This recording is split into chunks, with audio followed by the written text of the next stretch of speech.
I build and lay artificial football pitches.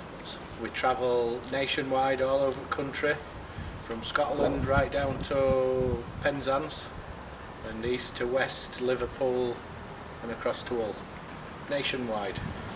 All the services are full construction of synthetic pitches or just the laying of the artificial surface, down to small gardens and children's play areas. I've got 22, 23 years experience in laying artificial surfaces. The company has been going for about 25 years. Satisfaction in seeing children being able to play on facilities that we've constructed.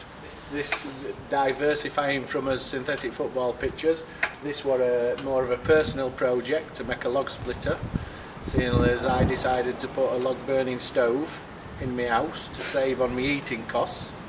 So we diversified my experience, small experience in engineering and things, and made a log splitter.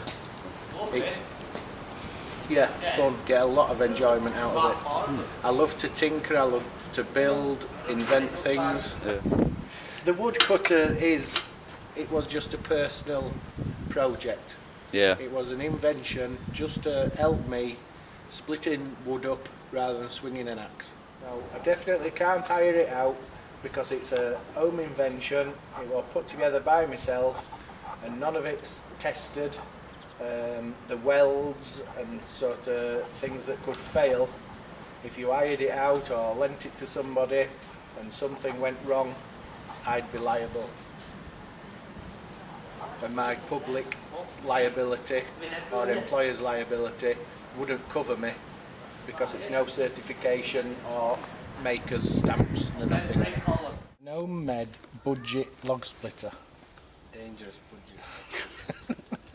All the power for it, the hydraulic power, comes from the tractor hydraulic supply system with a flow and a return back to the tractor, giving a constant supply of oil to the valve block.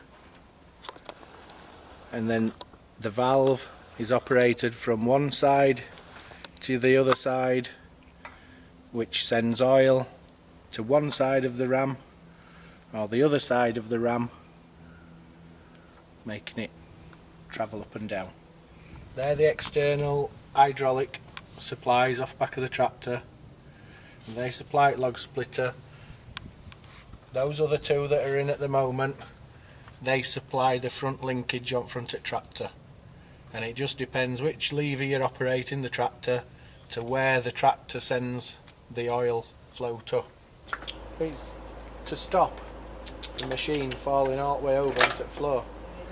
It's supported at the bottom with M2, but it needs a third support or it would just flip all the way over one way or other. The pound per square inch pressure that the tractor supplies, which is say maybe 2,500 psi, calculated by the diameter of the ram, gives you the pressure it can create at the end of the ram. Oh, right. I don't know how to do calculation, but I know that that will have a good 3 ton of pressure under that ram. That works by, it has a rod inside with different outlets, so that when that pulls the rod one way, it makes oil go to that side, and when it pushes it the other way, it makes oil go to that side. But while it's in the neutral position, the oil is just going round through the tractor. Well, all the frame and everything were just salvaged steel, just spare off other machinery.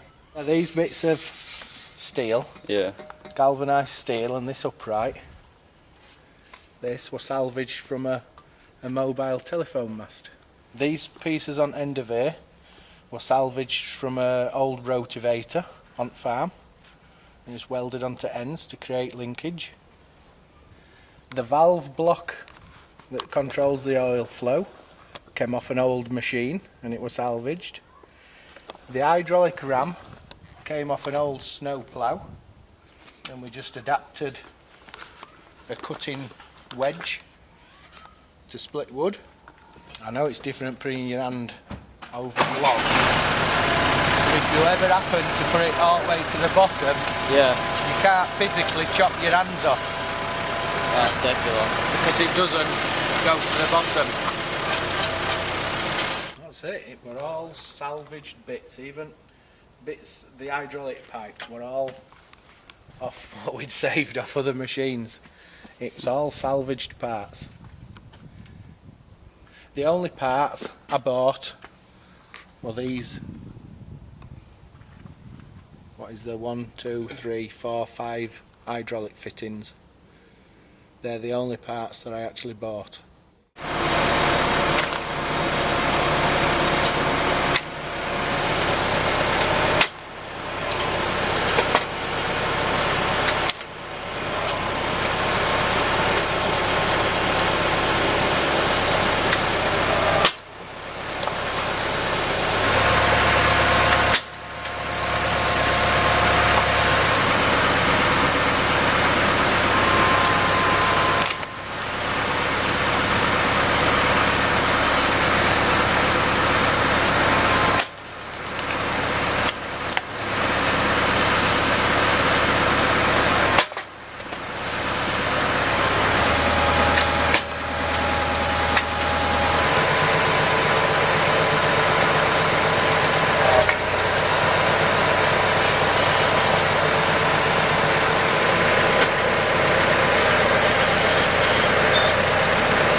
Even met sticks if you want to make sticks. No.